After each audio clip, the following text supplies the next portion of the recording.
어떻게 해요? 해 떨어지겠어요. 프롬이 불렀어. 프로미? 프로미가 뭔데요? 프롬이 몰라? 동부화재. 프로미 진짜 왔네. 동부 프롬입니다. 대한민국 프로미 대단해요. 대한민국은 차보다 사람이 먼저죠. 동부화재 프로미카. 어머, 정수기에서 커피가 나와? 캡슐 넣고 버튼 누르고 청호 정수기로 바로바로 물은 요만큼. 청호 아이스 커피 정수기 휘 카페. 네가 처음이야. 나이가 많아져도 보험료가 오르지 않는 암보험 많이들 찾으시죠? 이제 80세까지 쭉 갱신 없이 보험료 인상 없이 암을 보장받는 AIA생명 뉴 원스톱 암보험 이미 많은 분들이 인정해 주셨습니다. 가입 후 만기까지 물가가 올라도 나이가 많아져도 보험료는 한 푼도 오르지 않습니다. 더 놀라운 건 낸 보험료를 전부 돌려받는다는 사실. 암에 걸려 진단금을 받으셔도 만기엔 또 내신 보험료를 100% 돌려받습니다. 게다가 간암, 대장암 등 각종 암을 보장하고 보험금도 진단 즉시 드립니다. 작년에만 무려 1,800억 원 넘게 지급한 AIA 생명이니 더 믿을 수 있겠죠? 보험료 인상 없고 낸 보험료 다 돌려받고 보장까지 확실한 무배당 뉴원스톱 암보험. 무료 상담 전화 080-310-1313.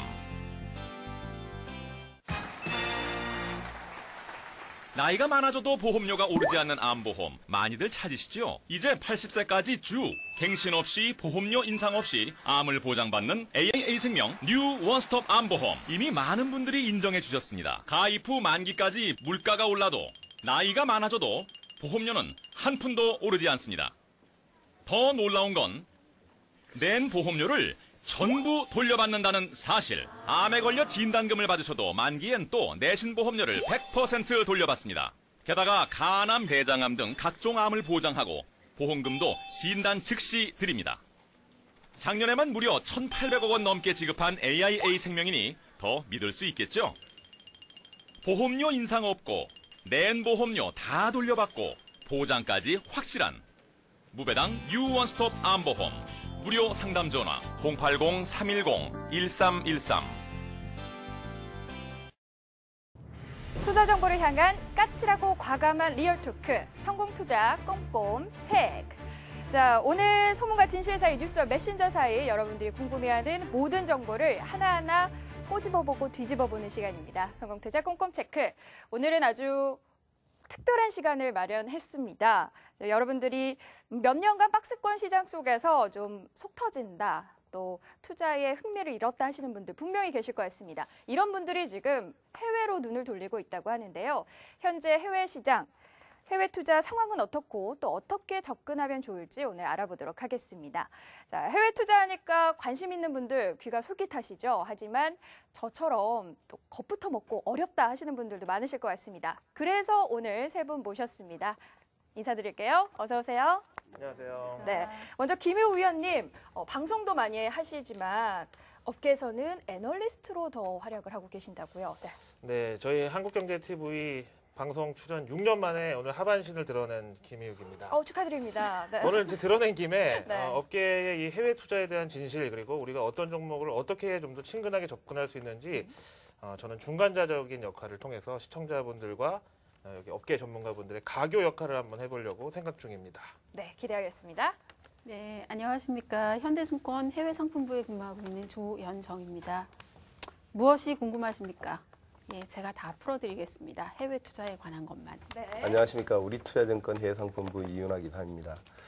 해외 주식이 굉장히 빠른 속도로 늘어나고 있어요. 투자하는 흐름이. 그래서 그런 흐름을 정말 이 순간에 정말 제대로 한번 짚어볼 필요가 있다고 생각이 됩니다. 그런 의미에서 오늘 함께 시간을 같이 가도록 하겠습니다. 네.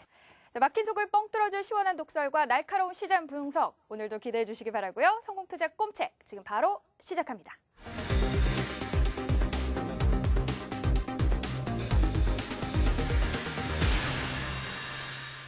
원화 강세 기조가 장기간 길어지고 박스권 장세도 좀처럼 해소되지 않는 국내 시장, 투자자들이 새로운 투자처에 목말라 하고 있습니다.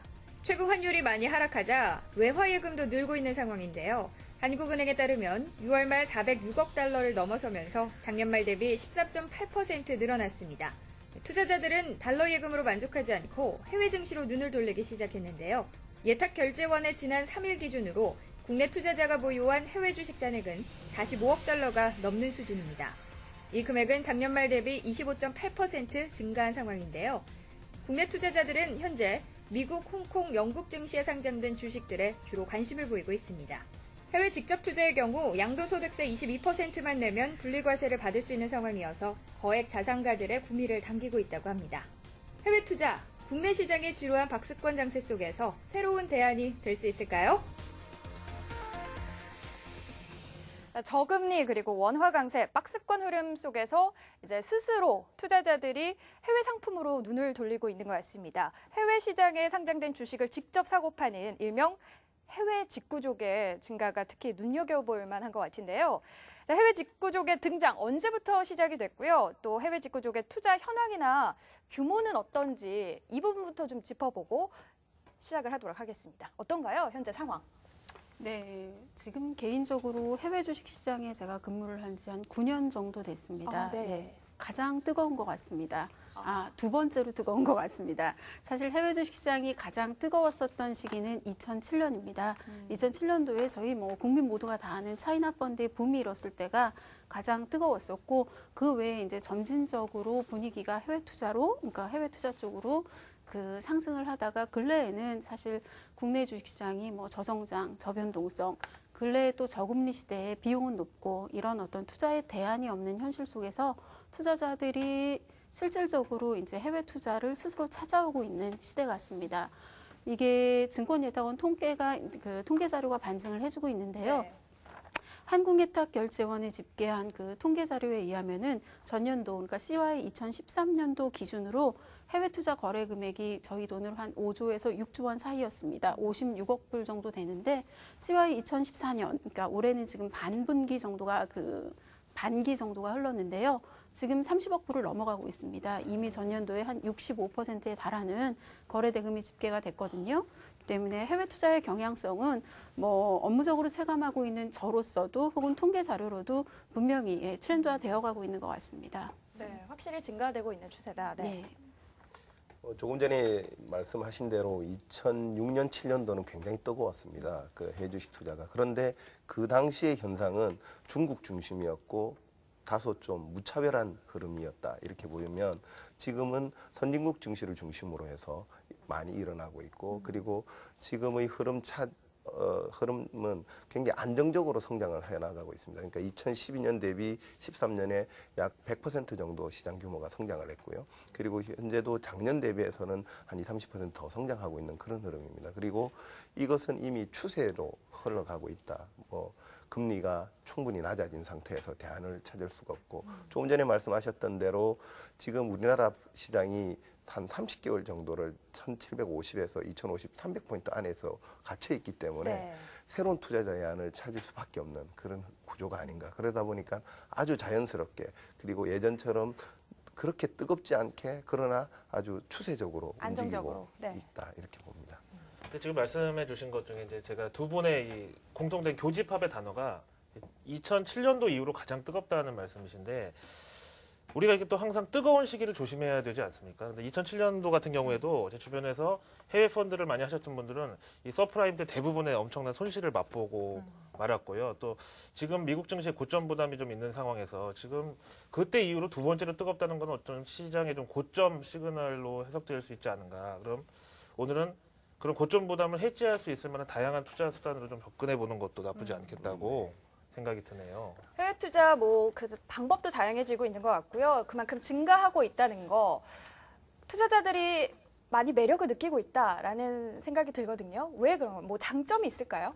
해외 투자하면 일단 해외라는 말에 투자처가 다양합니다. 가까운 일본에서부터 미국이라든가 국내 투자자분들이 많이 찾으시는 중국, 홍콩 시장이라든가 다양합니다. 그 개별 시장마다의 특성이 다 다르고요. 그리고 우리보다 조금 더 매력을 이제 느낄 수 있는 부분은 아까 말씀드렸던 어떤 다양한 ETF 시장이요.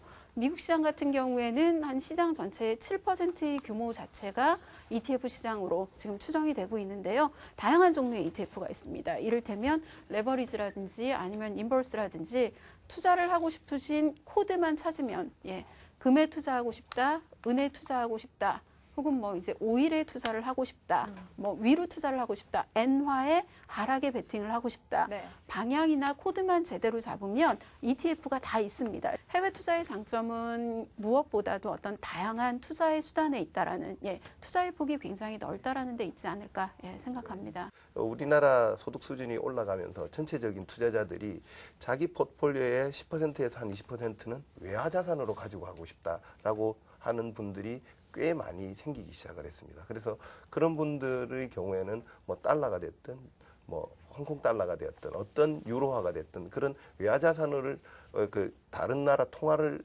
가지고 투자할 수 있는 그런 외화 자산을 가지고 싶어하는 그런 니즈가 많이 늘어났다. 그것도 하나의 요인이 될 것 같습니다. 네. 저는 또 좀 궁금한 게 수수료나 관세 부분도 좀 궁금하거든요. 우리나라 비교했을 때는 어떻게 다른가요? 사실 해외 주식의 수수료와 수수료율이 국내와 같을 수는 없습니다. 그렇지만 이제 경쟁사들이 많이 생겨나고 있고 해외 주식을 중개하는 업체들이 이제 많이 늘어나면서 이 업계도 굉장한 수수료 경쟁을 하고 있습니다. 그래서 이제 뭐 무료 수수료 이벤트를 비롯해서 많은 이제 수수료 인하 경쟁을 하고 있기 때문에 네. 투자자분들이 체감하시는 수준보다는 높지 않습니다. 많이 내려와 있는 수준입니다. 네. 미국 같은 경우에는 이제 온라인 매매를 하시면은 그 증권사들이 근래 대부분 징수하고 있는 비율이 한 20bp 내외인 것 같습니다. 0.2% 수준인데요. 그렇게 되면 뭐 국내보다는 많이 높지 않은 수준일 거고 오프라인으로 이제 뭐 전화로 매매를 하시는 경우 아직 많이 있습니다. 해외는 이제 온라인으로 그냥 사시기보다는 그래도 뭐라도 하나 더 여쭤보고 문의를 해보고 사시려는 경향들이 그 매매를 하시려는 경향들이 있기 때문에 수수료율이 이제 뭐 국내와 같을 수는 없지만 그래도 체감하시는 수준만큼 높지 않습니다. 많이 낮춰 놓았습니다. 사실 매매를 하는 이제 업무를 중개하는 증권사의 입장에서 보면은 정말 이렇게 해가지고 우리 장사할 수 있을까 수준 정도로 네. 낮아진 경향도 있습니다. 저희 어머니도 예. 뭐 지나가시는 말씀으로 수수료 때문에 남는 게 없어 이런 말씀하신 걸 제가 들었는데 푸념이었던 걸로. 네. 수수료는 사실은 대한민국 투자자처럼 행복한 수수료를 내는 투자자는 전 세계에 없습니다. 맞습니다. 국내 수수료 경쟁이 특히 온라인 증권사가 활성화되면서 극도로 낮춰져 있어서 출혈 경쟁 수준이고요.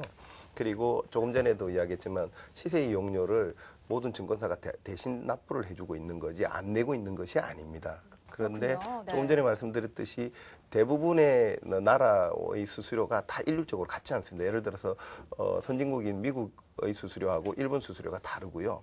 그리고 좀 후진으로 이머징으로 가면 갈수록 비싸집니다. 왜냐하면 거래도 적고 그러기 때문에 예를 들면 베트남이나 저기 남아프리카 공항 이런 데는 상대적으로 더 비싼 수수료를 내야 됩니다. 그러니까 수수료 체계가 일괄적이지 근데 않다. 뭐 우리가 보통 그런 얘기 하잖아요. 수익만 잘 나면은 그까지 수수료 수수료쯤이야. 뭐가 기분 좋게. 문제냐. 심지어 어떤 분들은 지점 객장에 가가지고 수익만 나면 절반을 띄워주겠다라고 하시는 분들도 계시고. 투자자들 중에 최근에 이런 분들이 있었습니다. 원화가 강세가 되는데 달러로 예를 들어서 미국 주식을 투자하면 손실이 되지 않느냐. 궁극적으로 원화 강세 추세가 이어지면 그렇게 보는 분도 계신 반면에 반대편에서 소위 말하는 그 하이네럴스 고객이라고 좀 거액 자산가들은 예전에 1,100원 주고 살 수 있던 해외 주식을 지금 1,000원 주고 살 수 그럼요. 있으면 얼마나 싸게 살 수 있는 좋은 게냐라고 접근하는 분도 분명히 존재하고 있거든요. 맞습니다. 네. 네. 자, 저희가 해외 투자에 대해서 좀 전반적으로 내용을 살펴봤는데 좀 구체적인 사례를 들어서 얘기하면 시청자 여러분들이 더 이해가 쉬울 것 같아요. 그래서 제가 두 사례를 준비를 했습니다. 먼저 첫 번째 사례자의 상황을 말씀을 드릴게요. 30대의 직장인들 중에서 이제 주로 HTS 거래하는 분들, 그리고 해외 출장을 자주 해서 환전도 자주 하시는 분들, 그리고 이런 투자자들 해외 투자에 어떻게 접근하면 좋을지. 외화를 많이 보유하고 계신 현황이시라면 근래 증권사들이 다 이제 환전에 관한 서비스를 하고 있습니다. 어디에서 이제 그 외화를 바꾸어서 직접 뭐 US 달러라든가 홍콩 달러라든가 엔화를 바꾸어서 증권사에 가져오시는 구조가 아니라 이제 증권사에 그냥 원화로 주시면 환전을 할 수 있는 서비스를 제공은 하고 있습니다. 그런데 본의 아니게 이제 뭐 해외 무역을 하시는 분이시라든지 아니면 여행을 자주 다니시는 분이시라든지 아니면 뭐 그 환율에 대한 예측을 하시면서 외화를 미리 이제 많이 매입해 두신 상황이라면 굳이 이제 원화를 주시고 환전을 자꾸 하실 필요가 없습니다. 그냥 외화를 들고 가실 수 있는 방법도 각 개별 물론 이제 회사마다 다르기는 하지만 마련되어 있습니다. 저희 같은 경우에도 뭐 대외 무역을 하는 어떤 법인 고객이시라든지 아니면은 뭐 기타 여행을 자주 다니시는 분 아니면 자녀분이 외국에 체류하시기 때문에 이제 외화를 미리 많이 바꾸어 놓으신 그런 투자자분들께서는 그냥 외화를 예수금을 담아서 외화를 가지고 오실 수 있습니다. 물론 이제 입금을 하시는 방법이라든가 이런 것들은 조금 이제 원화와는 상이하지만 궁극적으로 방법이 있습니다. 그런 루트를 통해서 외화를 직접 바꾸시면 되고 또 이제 온라인 트레이딩 하시는 젊은 층 고객들의 특징은 자주 매매를 하신다라는 거죠. 그쵸. 이제 같이 투자를 하시는 어떤 층이 장기간 보유를 원하신다라면은 이제 온라인 트레이딩을 하시는 어떤 젊은 층의 투자자분들께서는 매일 혹은 며칠에 한 번씩 이렇게 매매를 하시는 경우가 있는데 그때마다 결제를 하실 때마다 환전을 하는 것은 바람직하지 않죠. 그냥 네. 결제의 통화는 사실은 외화로 이루어집니다. 홍콩 주식을 파시면 홍콩 달러로 결제가 되면 그냥 계좌에 놔두시면 됩니다. 계좌에 놔두셨다가 다른 주식을 매입하고 싶으실 때 그걸 이용하셔도 되고 네. 뭐 US 달러로 된 주식을 이제 매도를 하시면 US 달러로 결제가 되거든요. 놔두셨다가 나중에 이제 환율이 올랐을 때 찾아가신다. 지금은 환전 안 하시겠다 하시는 의견도 계시고 아니면 외화를 그냥 통째로 찾아가셔서 그냥 우리 아들이 외국에 유학하고 있는데 아들한테 좀 가져다 주고 싶소 하시는 분들도 계시고 네. 얼마든지 외화 통째로 그냥 가져가실 수도 있고 환에 대해서는 좀 다양한 융통성을 사실은 발휘할 수 있습니다. 예. 30대 남성 직장인이라고 하니까 아주 성의 있게 답변을 또 해주시네요. 그런 사심이 사심이 엿보이는 있었나요? 네. 네. 묘한 공감대가 어쩐지 좀 형성이 되는. 네. 두 번째 사례자분은요. 우리가 이제 주변에 흔히 볼 수 있는 저희 한국경제TV 시청자층과도 비슷한데요. 사회생활에서 일단 은퇴를 하시고 전업 투자자로 계신 분인데 주로 이제 HTS보다는 그래도 전문가 얘기를 듣고 투자하는 게 좋다 해서 저희 증권방송도 많이 보시고 그다음에 객장에 있는 지점 영업 직원을 따로 두시고 그분하고 이제 통화도 하고 직접 객장에 나가서 거래도 하시고 이런 좀 발로 뛰는 투자자 성격이신데 이분 같은 경우에는 해외 투자를 하고 싶지만 당장 우리 집 앞에 상가에 있는 우리투자증권 지점을 가도 이거를 거래할 수 있는지 이제 이런 거에 대해서 궁금해하시는 것 같아요. 네, 아직까지 그 해외 주식에 대한 저변 확대가 원활하게 크게 확산되어 있지는 않습니다. 네. 그래서 대부분 증권회사에서 지점에서 해외 주식을 충분히 잘하는 직원들이 그렇게 많지는 않은 상황이고요. 계좌를 개설하고 환전하고 하는 기본적인 업무는 아주 쉽게 어느 증권사도 아마 될 거라고 생각이 되고요.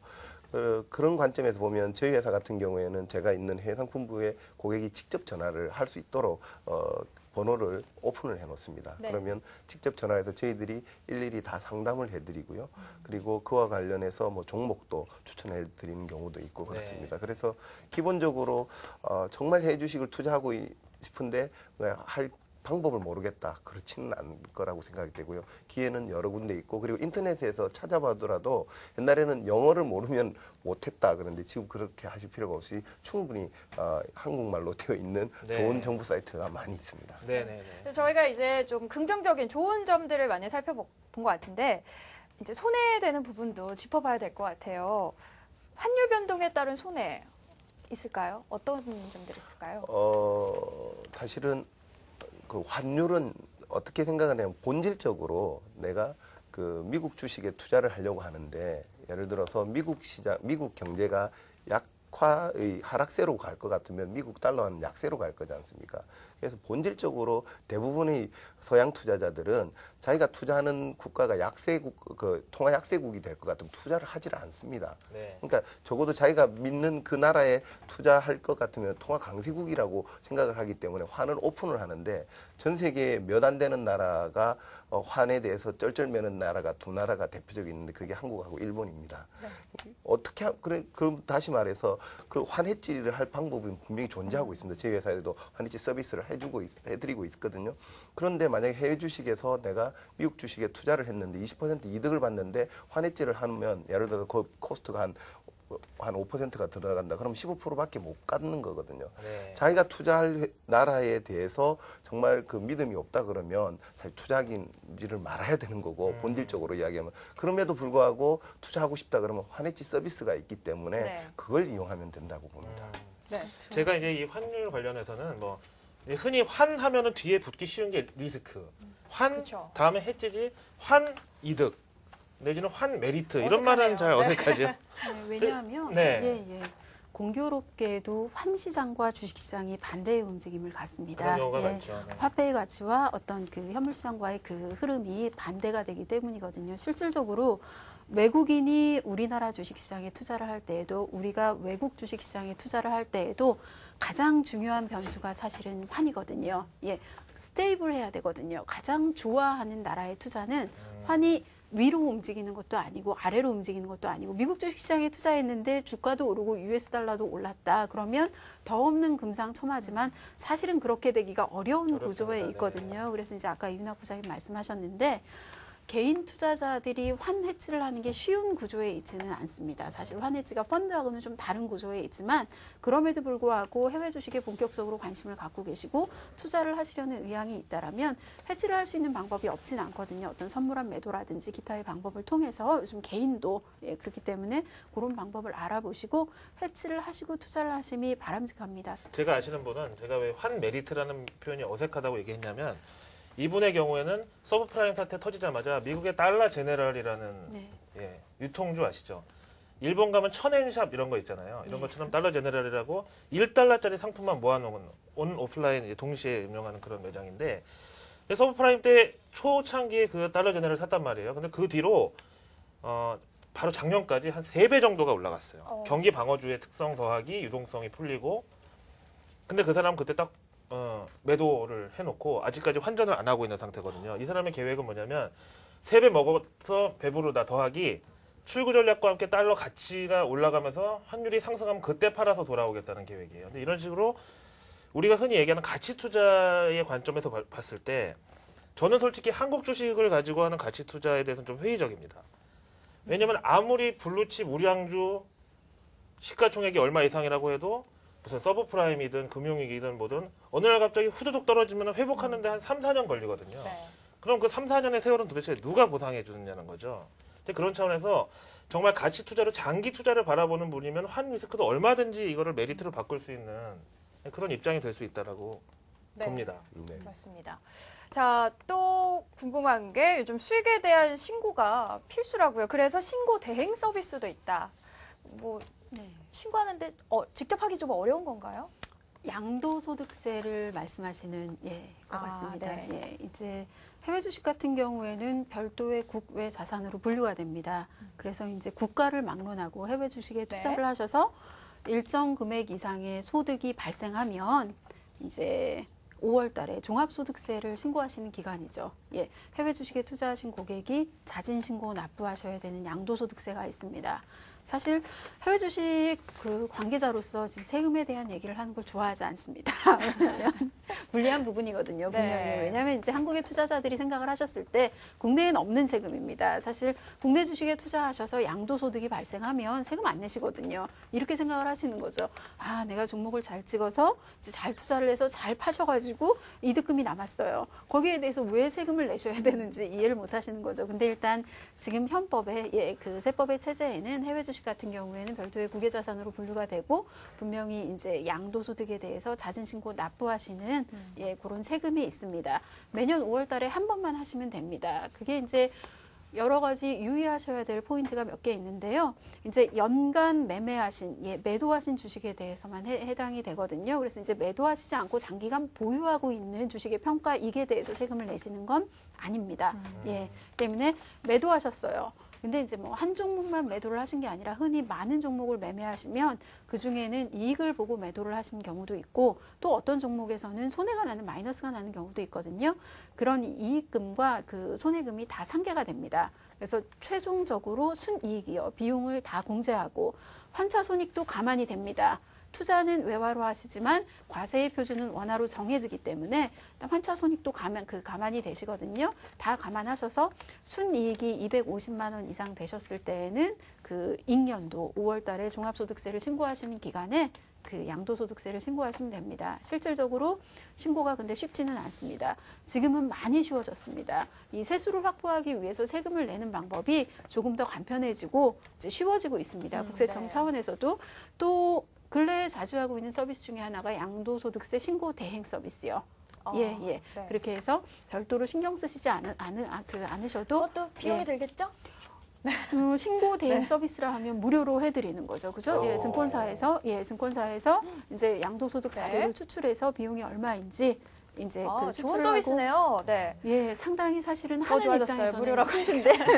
아니 네. 현대증권은 그렇고 우리 투자증권도 저희 회사가 사실은 무료 대행 서비스를 제일 먼저 한 회사인데요. 사실 그 비용을 증권회사가 부담하는 겁니다. 비용이 안 드는 게 아니라 네. 그래요? 들고 있고요. 네. 그런데 앞으로 가면 갈수록 무료가 없어질 것 같습니다. 왜냐하면 왜요? 국세청에서 스탠스를 바꿨어요. 모든 거래에 대해서 다 신고하라는 쪽으로. 그래서 그 양이 기하급수적으로 늘 거기 때문에 증권회사가 무한정 무료로 가기는 어려운 측면이 힘들네요. 있고 그렇죠. 또 하나 세금과 관련해서 또 해주시기에 뭐 썩 좋지 않은 부분에 대한 뭐 세금과 관련한 이야기 있었지만 그 지금 종합소득과세의 그 과표가 2천만 원까지 내려왔습니다. 네. 그래서 2천만 원을 넘어가는 경우에는 이 국내 주식이든 그럼 해외 펀드도 마찬가지입니다만 종합소득과세 대상이 되지만 네. 해외 주식에서 번 부분은 양도소득세로 가름이 되기 때문에 분류과세가 되기 때문에 해외 주식으로 번 수익은 종합소득 그 과세 대상에 포함되지 않습니다. 그런 의미에서 슈퍼리치들은 좀 돈이 정말 많으신 분들은 종합소득 과세에 포함되는 걸 되게 부담스러워 하시거든요. 그래서 그런 측면에서 그렇죠. 해외 주식을 또 선호하는 경우도 있습니다. 해외 투자에서 업황 개선이나 좀 전망이 좋다 하는 분야가 있으면 어떤 분야가 있을까요, 현재? 개인적으로. 네. 예, 그럼 이제 뭐 개인적으로 지금 마켓에 해외 마켓에 투자를 한다라고 하면 제1마켓은 유럽입니다. 예. 유럽이요? 일단은 오랫동안 저평가되어 왔고 거의 뭐 이그노어에 가까운 그냥 디스카운트가 아니라 무시에 가까운 어떤 평가를 받아온 시장이 아닌가라는 생각이 들고 있어서 이제 유럽의 제조업 혹은 유럽의 금융업도 이제 뭐 금융주 같은 경우에는 투자자 나름대로 이제 선호하시지 않는 그 투자자층도 많이 있는데 일단 유럽 같은 경우에는 제조업이라든가 금융업이라든가 일단은 지금 들어갈 수 있을 만한 뭐 이렇게 뭐 간접 투자든 직접 투자든 들어갈 수 있을 만한 충분한 포인트다. 또 이제 길게 들어갈 수 있을 만한 포인트가 되지 않을까라는 생각이 들고 그리고 이제 미국 같은 경우에는 언급을 안 할 수가 없는 게 근래에는 논란이 많이 있습니다. 이제 3대 지수가 연일 최고치를 경신하고 있기 때문에 이 부분에 대해서 지금 들어가는 것은 리스키한 것이 아닌가. 실질적으로 뭐 울고 싶을 때 뺨 때린다라고 그래서 이제 미국 같은 경우에는 아주 작은 이슈만 있어도 장이 빠지고 있습니다. 네. 좀 이제 그 뭐 차익 실현 매물이라든가 이런 것들이 나오면서 근데 사실 이런 부분이 있고요. 글로벌 증시 자금의 동향을 보면 그 이머징 마켓이 아니라 이제 디벨롭드 마켓 쪽으로 막대한 2007년 이후에 가장 많은 자금이 사실 들어오고 있습니다. 지금은 채권이 아니라 분명히 주식의 시대구나를 공감할 수 있을 만큼 이제 많은 자금이 들어오고 있거든요. 그리고 특별히 미국 같은 경우에는 주가가 상승하면서 일종의 디스카운트 국면이 해소되었다라고 봅니다. 미국 주식시장의 저평가다 이건 아닌 것 같고요. 네. 근데 중요한 거는 지금이 아니라 앞으로 미국 주식시장이 어떤 종목에 투자를 했을 때 상승할 수 있을 것인가 아닌가 거기에 대해서 얘기를 하자면 조금 이제 개인적으로 다른 견해를 가지고 있는 게 아마 미국의 경제 성장만큼 미국 주식시장은 갈 수 있을 겁니다. 근데 특별히 제조업 지수라든지 아니면 주택 경기 지표라든가 실업률이라든가 뭐 스틸 높은 수준이기는 하지만 그래도 낮아지고 있거든요. 제조업 지수가 50% 이상 확산 국면에 들어갔다라는 건 실업률이 낮아진다라는 얘기고 주택 경기 지표 마찬가지입니다. 이제 미국은 론을 끼거든요. 이런 것들이 호조를 보이고 있는 현상. 그리고 이제 미국의 상장 기업들의 영업이익이 역대 최대입니다. 최대입니다. 현금 보유, 현금 흐름 매우 좋은 편입니다. 그렇기 때문에 사실 미국의 경제 현황을 보고 지금 주가의 수준을 본다라면 미국의 상승이 여기서 멈출 거고 뭐 고평가다라고는 이제 개인적으로는 생각하지 않고 중국 같은 경우에는 마켓을 보는 뷰는 조금 이제 중립에 가깝습니다. 개인적으로는. 그래서 어떤 지수를 추종하는 ETF라든가 뭐 이런 쪽에 투자를 하신다라기보다는 중국 쪽은 조금 특별히 투자를 할 만한 유망 종목을 섹터를 잘 골라서 들어가시는 게 지금으로서는 바람직하지 않을까라는 생각이 듭니다. 해외 시황에 대해서 물어보시니까 디벨롭드 마켓 얘기하시고 마켓? 그냥 아까 30대 남성분 투자 상담에 이어서 실전에 강한 모습을 보여주시는 것 같아요. 감사합니다. 칭찬으로 한 게 아닌데 감사하다고. 예, 칭찬을 하신 게 아닌 것 같아서 지금 감사하더라고. 팀장님은 제일마켓을 이제 유럽 시장 쪽 그리고 제조업, 금융업 쪽으로 좀 눈을 돌리면 좋을 것 같다, 밝다 이렇게 전망을 해주셨는데 이사님은 어떻게 보세요? 네. 선진 시장은 그동안 워낙 강하게 미국 시장이 달려와서 상당히 부담스러워들 하고 계십니다. 역시 그 다음으로 턴어라운드했던 유럽 시장을 관심 있게 보는 거고요. 이머징 시장 쪽을 말씀을 많이 안 하셔서 이머징 쪽을 말씀을 좀 더 드리면 이머징은 가장 성장성이 유망해 보이는 건 인도네시아 쪽인 것 같습니다. 그런데 인도는 개별 종목 투자를 하는 게 라이센스가 없으면 본질적으로 어렵기 때문에 ETF로 접근하시는 게 좋을 것 같고 인도네시아는 개별 종목을 투자할 수도 있지만 역시 큰 기업들이 우량주가 많지 않기 때문에 인도네시아의 성장성은 유망해 보이고요. 그다음에 이제 중국 시장도 이야기를 했지만 중국 시장의 경제 성장세가 그렇게 낙관적이지는 않습니다. 그런데 여기에서 중요한 정책 변수를 하나 고려를 해야 되는데 저희들이 주목하고 있는 게 후광통이라고 해서 이 후가 그 상해를 의미하는 거고요. 강이 홍콩을 의미합니다. 네. 통은 서로 통한다는 의미고, 그러니까 상해 시장과 그 홍콩 시장이 교차 매매가 빠르면 10월, 늦어도 올해 안에 교차 매매가 허용이 됩니다. 그동안 A주를 중국 본토 A주를 사지 못했거든요. 네. 그래서 뭐 QP가 있었고 그랬는데 만약에 이게 시행이 되기 시작을 하면 사실상 중국 본토 주식에 우리나라 90년대에 있었던 외국인 한도 확대의 효과가 있습니다. 기억이 오랫동안 투자를 해보신 분들은 기억나시겠지만 외국인 한도 확대는 경제 상황하고 무관하게 시장을 움직이는 큰 그 원동력이 될 수 있습니다. 그때 당시에 그게 발표됐었던 날 증권주 전 종목의 상한가를 갔었던 네. 기억이 나네요. 그래서 후광통과 관련된 종목들이 여러 가지가 있습니다만은 A주하고 중국 본토 주식하고 홍콩에 교차 상장되어 있는 종목 중에 괴리가 큰 종목들, 그리고 조금 전에 말씀하셨듯이 그렇게 하면 뭐가 좋지? 아, 증권주가 좋겠구나. 그래서 네. 증권주도 움직였고요. 그래서 이번 그 홍콩 시장, 특히 홍콩 시장을 통해서 중국 A주를 투자를 할 수가 있는 것이기 때문에 10월 지금 이미 벌써 움직이고 있는 종목들도 꽤 있고요. 그래서 정책 변수로 어떤 의미에서 외국인 한도 확대의 개념으로 본다 그러면 홍콩 시장을 통한 또 중국 시장까지 새로운 경제 성장과 별개로 정책 변수로 한번 크게 출렁거릴 수도 있겠다 싶어서 저희들은 중국 관련 주식의 경제 성장 흐름과 별개로 주목하고 있습니다.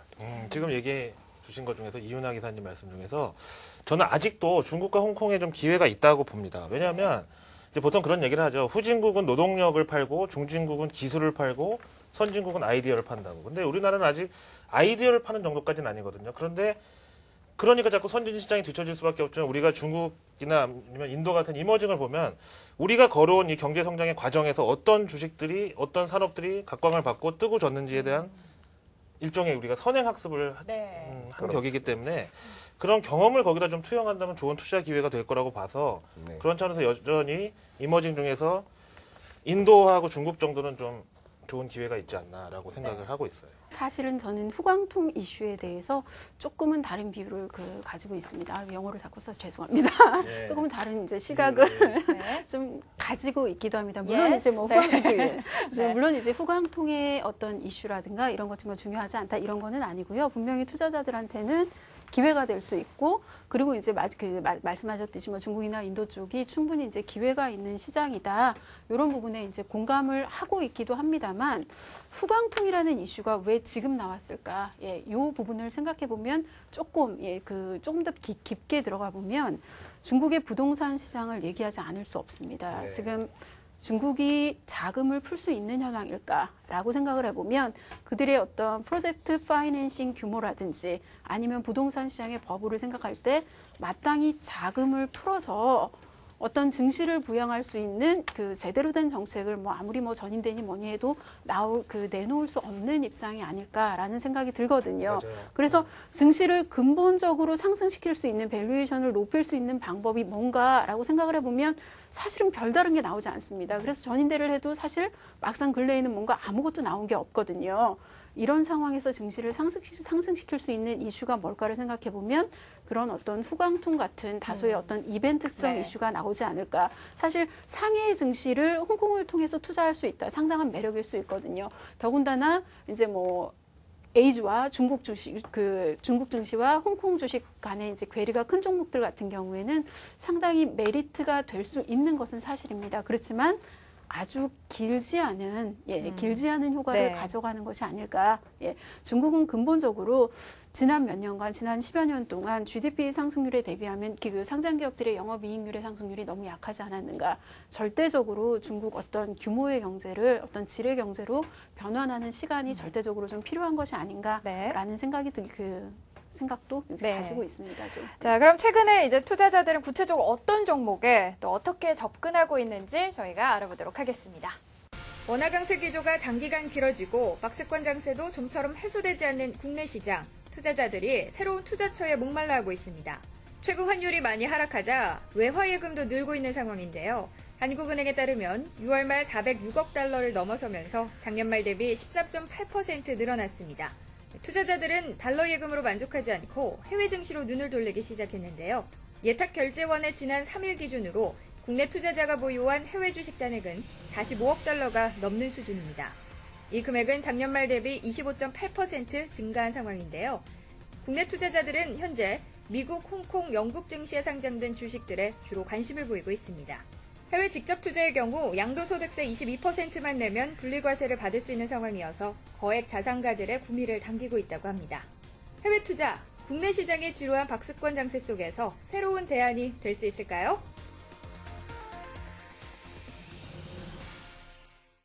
자, 애플, 구글처럼 누구나 알만한 글로벌 우량주에 대한 투자가 많다고 합니다.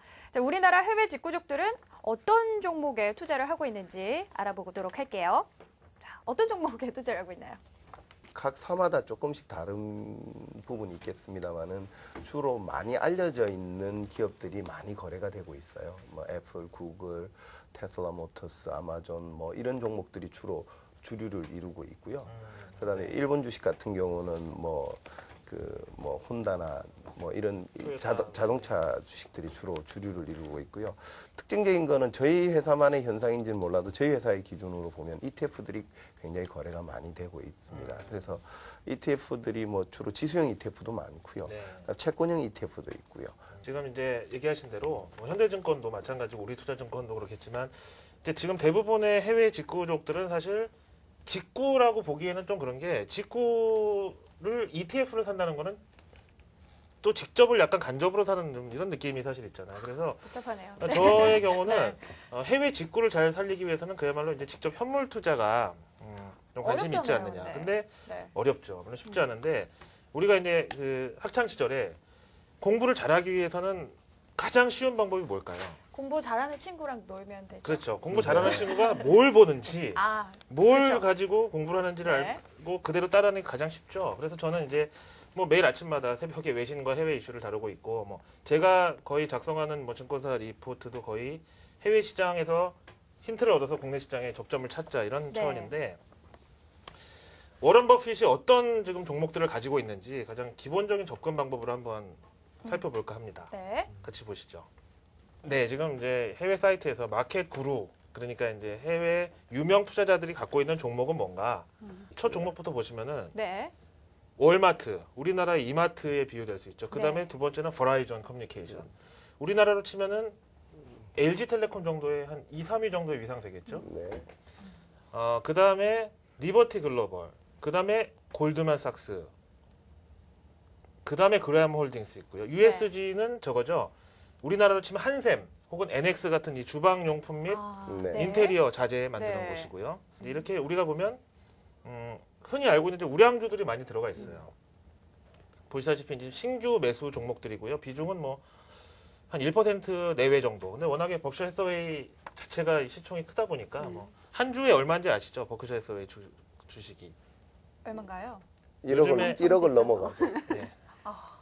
못 삽니다, 아무나. 그러니까 이제 버크셔 해서웨이 주식 한 주는 사실 우리나라로 치면 펀드를 드는 것과 같죠. 그러네요. 네. 그 주식 한 주가 저렇게 많은 투자 종목들의 이제 분산 투자가 어차피 되는 걸로 알고 있기 때문에 한 번도 액분이나 뭐 유증을 하지 않은 그래서 사실은 벅셔 해더웨이를 투자하기 위해서 그 클래스가 다른 싼 주식이 있습니다. 같은 벅셔 맞아요. 해더웨이 예, 예. C클래스에서 나와 싸게 그렇군요. 투자할 수 있게 네. 만들어져 있습니다. 제일 싼 C클래스가 그래도 $20,000가 넘어가요. 한 주당. 참고만 네. 하도록 해야겠네요. 네. 네. 어차피 전교 1등 하려고 하는 게 아니니까요. 우리가. 맞습니다. 구경만 하고요. 그러니까 해외 투자의 경우도 투자자들의 성향에 따라서 이제 다르게 할 수 있을 것 같아요. 접근을 해외 주식 직접 투자, 해외 채권형 펀드나 ETF, 심지어 뭐 선물까지 투자자들이 어떤 식으로 접근하는 게 좋을지, 뭐 자신의 투자처나 종목을 고를 때 어떤 점을 우선시해야 될지. 네. 마켓의 특징을 보는 것이 중요하지 않을까. 그러니까 저 같은 경우에 뭐 앞에 이제 중국 얘기도 좀 했는데 지금 이제 워런 버핏 포트폴리오가 나왔는데 개인적으로 저는 투자자분들이 저런 유명 투자자의 포트폴리오를 따라하는 것을 따라하지는 않더라도 참고하는 것을 중요하게 생각을 합니다. 긍정적으로. 예, 긍정적으로 생각을 합니다. 왜냐하면 보고 배우는 것이 많이 있거든요. 그래서 뭐 워런 버핏 포트폴리오라든가 혹은 뭐 조지 소로스 포트폴리오라든가 개인적으로 이제 근무를 하면서 그런 종류의 리포트를 내기도 했었는데 이제 예를 들면 선진 시장이다. 미국 마켓이다. 그러면 어떤 업종이 유리할까를 딱 생각을 해보면 개인적으로 좋아하는 업종은 이제 헬스케어 쪽, 네. 바이오 의학 네. 쪽 업체를 DM에서는 굉장히 좋아합니다. 왜냐하면 우리나라도 그렇지만 일단은 저희가 복제약의 세계에 살고 있거든요. 선진 마켓에서 강한 거는 그 대륙에서 강한 업종이요. 그러니까 결코 이머징 의학의 세계가 뭐 약 학의 세계가 선진국을 따라갈 노령화 사회이기 때문에 또 그만큼 어떤 그 의학 기술이 발달할 수밖에는 없는 그 현황을 가지고 있다라고 생각을 하거든요. 그래서 예를 들면 뭐 길리어드 사이언스라든지 암젠이라든지 예, 뭐 종목을 언급하고 있는데 이런 어떤 바이오 의학 계열의 섹터들이요. 가치 투자를 할 때에도 아니면 뭐 장이 좋을 때 단기를 보더라도 제 생각에는 아주 나쁘지 않은 투자처이지 않을까라는 예, 그런 그 생각이 들어가는 사실 우리나라 분들은 그런 뭐 바이오 의학까지는 아니지만 헬스케어 업종으로 많이 투자하시는 종목이 있습니다. 어떤 맞춰보세요. 한번 뭐일 것 같습니까? 뭐가 있죠? 네. 그 네트워크 마케팅 회사 중에 유명한 회사들이 뉴스킨, 있습니다. 허벌라이프. 그렇죠. 예. 뉴스킨, 홀발라이프. 네. 예, 예. 그게 저도 사실은 요즘에 예. 좀 관심 있거든요. 예, 네. 그게 사실은 그 국내 분들이 그 주요한 투자처입니다. 왜냐하면 그 회사에 근무를 하시는 분들이 자사의 주식을 매입하는 경향이 높고 또 이제 누스킨 같은 경우에는 이제 뭐 중국에서 감사받고 이러기 전까지 사실 주가의 흐름이 나쁘지 않았었기 때문에 근데 그런 것 말고도 예, 그런 네트워크 마케팅 업체 말고도 사실은 뭐 바이오 의학 업계에서 꽤 눈여겨볼 만한 그런 업종들이 사실은 많이 있습니다. 네.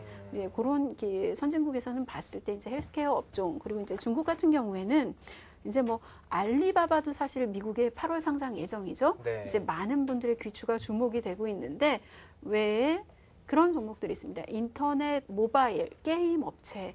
근래 한창 어떤 인구를 배경으로 그런 IT 산업이 모바일 인터넷 쪽으로 강해지고 있거든요. 그래서 많이들 하시는 종목 텐센트 홀딩스. 예. 네. 주가가 결코 투자자들을 배반하지 않고 있거든요. 몇 년째. 근데 앞으로도 좋은 기업일 것 같습니다. 사실 그런 업종의 종목들을 좀 보시는 것도 중요하고 네. 또 중국은 어떤 이제 국가적인 특성상 정책의 수혜를 볼 수 있는 주도 유념해서 볼 수 있습니다. 사실 근래 투자자분들이 많이 사시는 종목 대표적인 게 두 가지가 있거든요. 비아적이라는 전기차 관련 회사와 네네. 그리고 이제 인민재산보험이라는 보험 관련된 이제 업종이 있습니다. 예. 보험업은 차치하고 사실 비아적이라는 그 기업 같은 경우에는 그냥 기업 자체에 가서 봤을 때 혹은 어떤 밸류에이션으로 봤을 때 조금 위태로운 부분이 없잖아 있거든요. 기술력이라든지. 그럼에도 불구하고 사실 중국의 전기차가 상륙한다라고 하면 비아적의 별다른 대안이 있을까 이런 생각이 들거든요. 또 근래 정책 수혜주로 이제 눈여겨볼 만한 건 가치 투자를 장기간 한다라고 볼 때 철도 관련, 예, 뭐 철도, 네. 중국 남차 이런 종목들이요. 아주 무겁게 움직입니다. 그렇지만 길게 봤을 때 투자자 여러분을 이렇게 배반할 것 같지 않은 예, 그런 정책들이 나오고 있기 때문에 이런 부분들 조금 예, 보셔도 될 것 같고. 예. 예. 저는 조금 생각을 달리하는 게 투자라고 하는 것이 기본적으로 모르던 분야에 투자를 하는 거는 굉장히 조심스럽거든요. 네. 제가 비록 해외 주식 이쪽 일을 한 지가 꽤 됐지만은 그래서 저희들은 어떤 이야기를 하냐면 투자는 지금 즉시 시작을 하는 것이 좋다. 그리고 그 규모는 크지 않아도 좋고 작을수록 작아도 나쁘지 않고 문제는 꾸준히 해보는 게 약세장도 경험해보고 강세장도 즐기고 대신 첫 출발은 안전한 투자처가 좋다. 그래서 계속 ETF 이야기를 하는 거고요. 네. 실제 저희 회사에 계신 그 하이넷월스 아주 정말 거대한 금액을 투자하시는 분들의 포트폴리오를 보면 상당수가 ETF 또는 배당주, 해외 배당은 시가 배당 기준으로 한 7%씩, 8%씩 가는 좋은 기업들이 꽤나 많거든요. 네. 그런 종목으로 조금씩 천천히 시작해보는 것도 나쁘지 않다. 물론 정말 더 높은 수익을 추구한다 그러면 개별 종목으로 가는 게 맞겠지만 네. 국내 시장도 지금 박스권에서 약 300포인트를 30개월씩 움직였지만 실제 중소형주 중에는 진짜 배 이상 난 종목도 많이 있잖아요. 마찬가지로 해외 시장도 분명히 매력적으로 보이지만 처음 시작을 할 때는 이왕이면 조금 안전한 투자처부터 뭐 그것이 ETF가 되었든 배당 투자가 되었든 무엇이 되었든 간에 그리고 개별 종목을 가더라도 좀 대형주고 우량주 중심으로 가는 것이 맞지 않나라고 생각합니다. 네. 물론 많이 알고 계신 분들은 적극적으로 투자를 한번 해볼 필요 있죠. 네. 이제 자료를 보면서 우리가 이 해외 직접 투자에 대한 좀 이 두려움 내지는 좀 거부감을 좀 없애볼까 하는데요. 일단 네. 우리가 이제 막연하게 이 장님이 코끼리 만지는 식으로 월가는 어떨까? 뭐 미국 그 트레이더들은 주식을 어떻게 할까 생각하는데 한번 실제 모습은 어떤지 보시자고요. 이제 어떻게 보면 우리나라 뭐 트레이딩 룸하고 좀 크게 다르지는 않습니다. 지금 화면 보시는 게 이제 월스트리트 근처에 여러 건물들이 다 증권사 막 엄청 많은 이제 자문사 뭐 그다음에 운용사 있는데 어딜 들어가서 문을 열어도 다 저런 광경이거든요, 사실. 그런데 이제 다음 페이지 보시면 이게 이제 이 UBS의 트레이딩 룸이거든요. 우리나라로 치면 거의 지금 잠실 운동장만한 데를 전체를 지금 트레이딩 센터로 쓰고 있어요. 네. 제가 앞줄 한 절반 정도 세다 말았는데 저기만 벌써 한 40명. 이게 지금 한 몇 명 될 것 같으세요? 400명이요. 400명이요? 너무 짜게 보신 거 아니에요? 이사님은 어떻게 4,000명? 보시나요? 네. 제가 저런 트레이딩 룸 가봤는데 보통 한 네. 1000명 이상 그렇죠. 들어가는 1000명 데가 꽤 이상은 많이 있어요. 기본이죠. 그럼 이제 이걸 보면 우리가 뭐 어떤 사람은 그러죠. 이제 주식시장은 제로섬 게임이라고 얘기하는데 아니 저런 애들을 우리가 어떻게 이기냐, 어떻게 당해서 저런 애들 돈을 가져오냐고 생각하시는데 그거는 이제 역지사지로 국내에 들어와 있는 외국인들의 사정을 보면 좀 비슷하다고 보는데 일단 현상 파악 다음 단계를 보시죠. 근데 제가 대학을 미국에서 다녔었는데 거기가 바로 이제 이 월스트리트 근처였어요. 근데 아침마다 저는 이게 거기 이제 델리에 조금이라도 뭐 싸게 음식물을 사러 가면은 그때 이제 아침 7시였는데 7시 전부터 이미 위로 헬기가 탁탁탁 하면서 막 왔다 갔다를 막 하는 거예요. 그래서 거기는 점원한테 아니 저 군사 훈련을 하는 거냐 아침부터. 그게 아니라 월가 CEO들 출근 시간이다. 아침 7시. 아, 출근을 헬기로. 네. 길이 집도 막히니까. 집도 멀지도 않거든요. 뭐 저기 뭐 뉴저지나 뉴저지. 아니면 뉴잉글랜드 같은 데 사는 우리나라로 치면 분당 일산인데 네. 그거 막힌다고 거기를 헬기를 타고 다니더라고요. 근데 그때가 이제 2000년도였으니까 그러다 몇 년 후에 이제 엄청난 이제 사태를 받게 됐죠. 그래서 이제 탐욕이니 뭐 이런 얘기가 뭔지 다 이해는 사실 됩니다. 근데 일단 금융기관 수만 봐도 자문사가 11만 4,755개서부터 해가지고 토탈 금융사라고 할 수 있는 어느 정도 규모 이상의 허가를 득해야지 가질 수 있는 금융기관이 보시는 대로 91만 4,883개 2013년 현재 이렇고요. 그러니까 뭐 마켓 자체가 정말 엄청나게 크다고 봐야 되겠죠. 다음 페이지에는요. 우리나라 1년 예산이 360조에서 언더오버 정도 되는데 외국인 직접 투자가 허용된 이후로 외국인이 가져간 수익이 우리나라 1년 동안 5천만 국민을 먹여 살리는 한 해 예산과 똑같습니다. 그래서 그게 300조가 넘는 20년 동안의 이제 수익을 가져갔고요. 우리가 월가에서 수익을 내기 위해서는 외국인 투자자들이 한국에서 어떻게 수익을 내는지를 봐야 된다고 생각하면은 솔직히 그렇죠. 유럽사 같은 뭐 도이치 혹은 뭐 바클레이즈 같은 이런 유럽계는 전체 해외 투자 자산 가운데 한국 주식의 비중이 한 4%에서 6% 사이. 그다음에 미국계는 조금 한국하고 가까우니까 뱅크 오브 아메리카나 골드만삭스나 시티나 뭐 이런 미국계 같은 경우에는 보통 6에서 한 8% 정도 해외 투자 자산 중에 한국 주식을 거래한다는 거죠. 근데 이제 그 사람들이 물론 검은 머리 외국인들도 있지만 사실 정보에 있어서는 우리가 훨씬 더 우위에 있거든요. 우리는 이제 인터넷에만 들어가도 그 주식 기업의 대주주의 사돈의 팔촌이 어디 땅을 샀다 뭐 이런 것까지 다 알고 있는데 이제 문제는 너무 많은 정보를 알고 있어서 이게 오히려 독이 된다는 거예요. 그래서 보시는 대로 외국인 투자자, 난 놓고 기억자도 모른다는 말이 뭐냐면 아라비아 숫자는 만국 공통어잖아요. 이 실적과 PER, PBR 그리고 적정 주가에 관한 거 이제 이런 것만 보고도 얼마든지 우리가 영어를 못한다는 이런 페널티를 자유롭게 이제 극복할 수 있다는 거고요. 보시는 대로 전 투자 자산을 미국이나 유럽에 투자하라는 게 아니라 저는 분산 투자의 원칙. 그 다음에 보시는 대로 장기 투자를 통해서 환 리스크나 이런 걸 충분히 다 극복할 수 있다고 말씀드렸고요. 그게 이제 어느 정도 추세를 포착하는 그런 흐름. 그 다음에 글로벌 유동성의 밀물과 썰물을 잘 타면서 투자에 임하는 거죠. 네. 저 관점에서 굉장히 그 공감이 가는데요. 외국인들이 20년 전에 우리나라 그 외국인 한도 확대를 하면서 들어왔을 때 제일 먼저 산 주식은 삼성전자였습니다. 네. 그리고 그 종목을 숫자를 결코 20개 이상 확대를 하지 않았어요. 최근에 와서 꾸준히 넓혀왔지. 우리도 투자할 때 똑같은 방식으로 가면 돼요. 네네네. 가장 대표적이고 우량주 중심으로 가면 맞을 것 같다라는 생각이 딱 듭니다. 네네. 네. 자, 그럼 해외 직접 투자 비율 앞으로 뭐 계속해서 증가가 될까요? 싶기도 하고 앞으로의 방향도 좀 전망을 해주시죠. 네, 어쩔 수 없는 트렌드가 아닌가라는 생각이 듭니다. 사실 우리도 고령화 사회거든요. 출산율이 낮아지고 있고 사실은 성장의 동력이 마땅히 없습니다. 예, 이렇게 애석한 현실이기는 하지만 이런 현실을 감안할 때 투자자들은 분명히 일본의 와타나베 부인들처럼 투자처를 해외로 찾아 나설 겁니다. 분명히 그럴 겁니다. 지금도 그러고 있고요. 이제 해외 투자가 더 확대될 수밖에 없는 그런 현황에 있고 이미 확대를 시작한 지 시간이 지나가고 있습니다. 이미 확대는 시작이 되고 있는 것 같고요.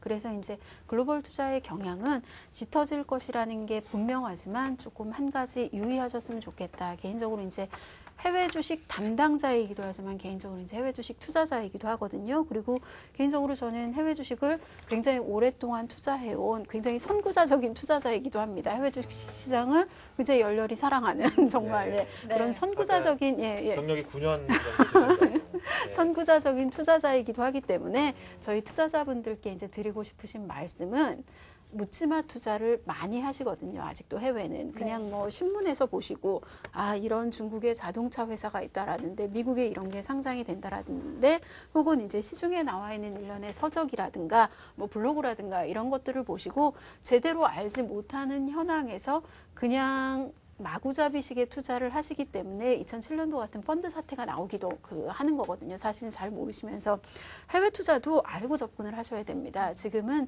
상담을 하시면 충분히 알기 쉬운 경로들이 마련되어 있습니다. 증권사의 상담 데스크도 있고요. 뭐 가이드라든가 매뉴얼이라든가 얼마든지 많이 나와 있고 투자를 하는 수단이나 정보도 많이 공개되어 있습니다. 이런 것들에 대해서 많이 연구를 하시고 또 이제 저희가 오늘 ETF 얘기 많이 했는데요. 잘 모르시는 단계에서는 장의 경향성이라든가 투자를 하고자 하는 업종의 경향성을 보고 투자를 하실 수 있는 ETF 쪽을 저도 개인적으로는 권장합니다. 네. 그렇게 해서 많이 아시고 많이 연구하시고 투자를 해보시라고 해외 투자 자체는 굉장히 권장합니다. 예, 좋은 투자처가 될 투자처가 될 해외 겁니다. 투자 예. 좋다. 하지만 알고 해라라고 콕 집어주신 것 같습니다. 이사님. 네, 해외 투자가 추세가 될 수밖에 없는 그 사례는 다른 나라 사례에서 보면 잘 알 수 있습니다. 소위 말해서 잃어버린 그 15년, 20년을 겪었던 일본의 사례인데요. 네. 금리가 낮아지고 성장이 떨어지고 그래서 변동성이 없어지는 국내 주식시장이 그렇게 되면서 약 15년, 20년간 일본 시장의 투자 그 펀드의 비중을 보면요. 그 해외 상품, 그러니까 해외 주식형, 해외 채권형, 해외 리칭을 다 합한 것이 75%, 즉 4분의 3이 해외 쪽에 투자를 하고 있는 이게 2012년 말 데이터입니다.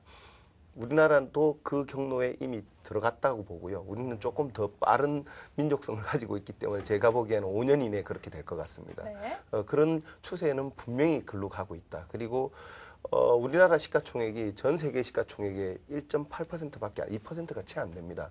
다시 말해서 대한민국에 있는 투자자들은 98%를 눈 감고 있고 2%에만 투자하고 있는 그런 안타까운 사실이라는 거죠. 한국 시장이 아무리 어려워도 전 세계 어느 곳, 어떤 상품, 어떤 투자체는 분명히 강세 시장이 존재하고 있기 때문에 분명히 그런 쪽으로 눈을 돌리게 되면 충분히 좋은 기회를 가지고 될 것이다. 조금 저희가 갖고 있던 시야를 좀 폭넓게 보면 네. 참 많은 것들이 보이고 좋은 기회들이 많을 것 같아요. 네. 네. 자, 투자 정보를 뒤집고 꼬집는 과감한 토크, 성공투자 꼼꼼 체크 매일 저녁 7시 반에 여러분과 함께합니다. 주말 잘 보내시고요. 저희는 다음 주에 또 인사드리도록 할게요. 저희 마지막 인사는 다 같이 손 흔들면서 인사인데 네, 하실 수 있겠죠? 네, 여러분 다음 주에도 함께해 주세요. 감사합니다. 미스 코리아도 아니고.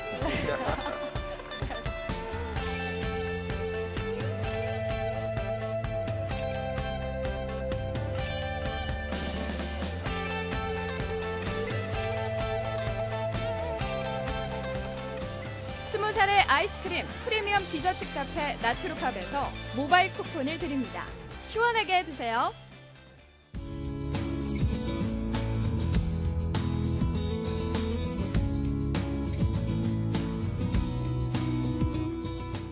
어머, 정수기에서 커피가 나와? 캡슐 넣고 버튼 누르고 청어 정수기로 바로바로 물은 요만큼.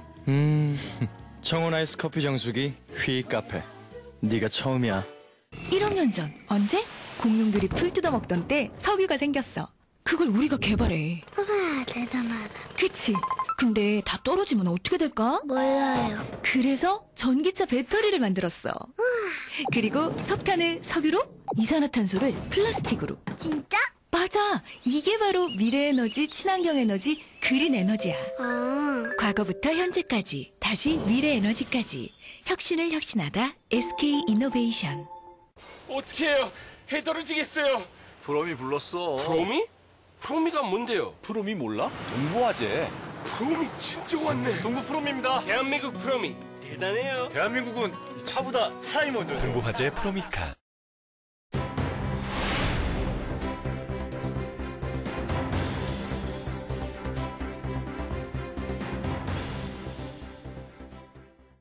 아빠는 날 좋아합니다. 말 잘 들을 때만. 엄마는 나를 사랑합니다. 기분 좋을 때만. 엄마 아빠는 나를 예뻐합니다. 남이 볼 때만.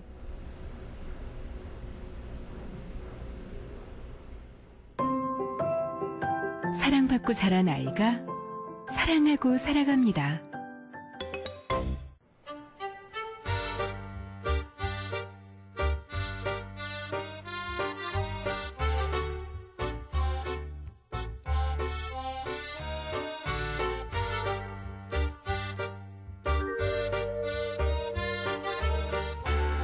스마트폰으로 잃어버린 것들에 대한 묵념. 고개를 들면 소중한 사람, 소중한 순간들이 당신 곁에 있습니다. 공익광고협의회. 그 가난한 자존심 얼마면 되니? 싸. 물 한 잔 까? 뭐? 난 아빠 세대랑 다르다고요. 네가 뭐란다 이 자식. 저쪽은 안 된다게. 내 차라 안 돼. 그래. 드라마가 재미있으려면 갈등이 필요하죠. 그러나 우리 사회가 잘 되려면 화합과 소통이 필요하지 않을까요? 화합과 소통, 대한민국의 흥행 요소입니다. 평생 함께할 세 글자. 어른이 되는 13자리. 세상과 이어주는 11자리. 나만 아는 4자리. 개인정보에는 개인의 소중한 인생이 담겨 있습니다. 소중하게, 철저하게, 한 번 더 지켜주세요.